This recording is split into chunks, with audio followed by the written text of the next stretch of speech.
वो रात बहुत खास थी, क्योंकि सरू ने वेद के लिए अपने दिल में जो जगह बनाई थी, वो अब किसी सबूत की मोहताज नहीं रही। चांद की चांदनी में छिपी उसकी भावनाएं अब बेआवाज नहीं थी।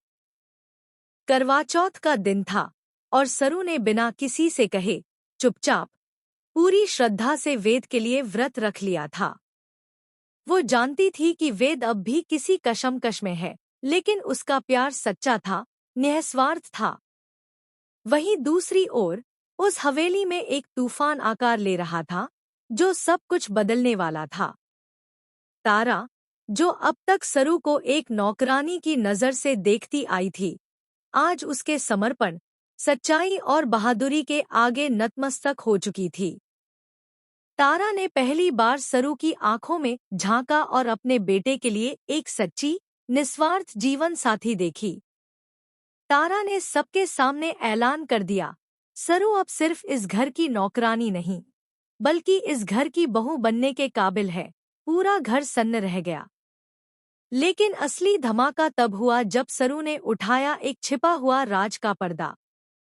सबके सामने उसने वो सच्चाई उजागर की, जिसे सुनकर दादी, चंद्रकांत और वेद तक के होश उड़ गए। अनिका की असलियत। सरू ने वो सबूत सामने रखे जो बता रहे थे कि कैसे अनिका ने झूठ, चालाकी और साजिशों से वेद से शादी करने की साजिश रची थी।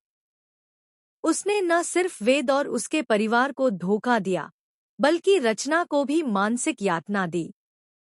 और तभी रचना ने भी हिम्मत जुटाई और पूरे परिवार के सामने फूट फूट कर सब कुछ कह दिया।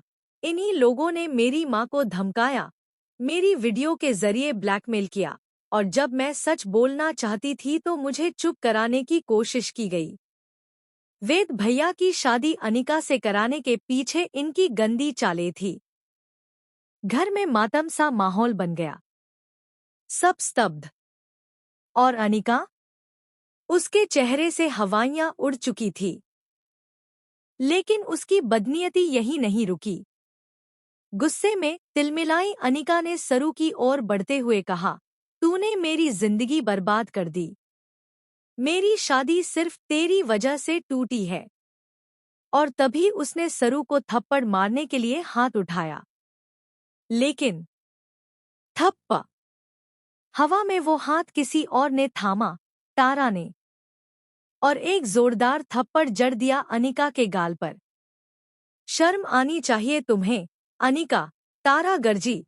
एक औरत होकर तुमने दूसरी औरत की इज्जत के साथ खेला? तुम्हारी नानी ने तुम्हें ऐसी परवरिश दी? मैं तो आज समझ गई कि असली गंदगी तुम्हारे खून में है। नानी कुछ बोलती उससे पहले ही तारा ने उसकी ओर देखा और कहा, तुम्हारी परवरिश ने एक हैवान को जन्म दिया है, इंसान को नहीं। अब पूरा परिवार चौंक कर एक ही दिशा में देखने लगा। अनिका अब कटघरे में थी और सरू सम्मान के सिंहासन पर। दादी कांपती आवाज में बोली, हम सबने सरू को कभी समझा ही नहीं। वो तो हमारे घर की लक्ष्मी है।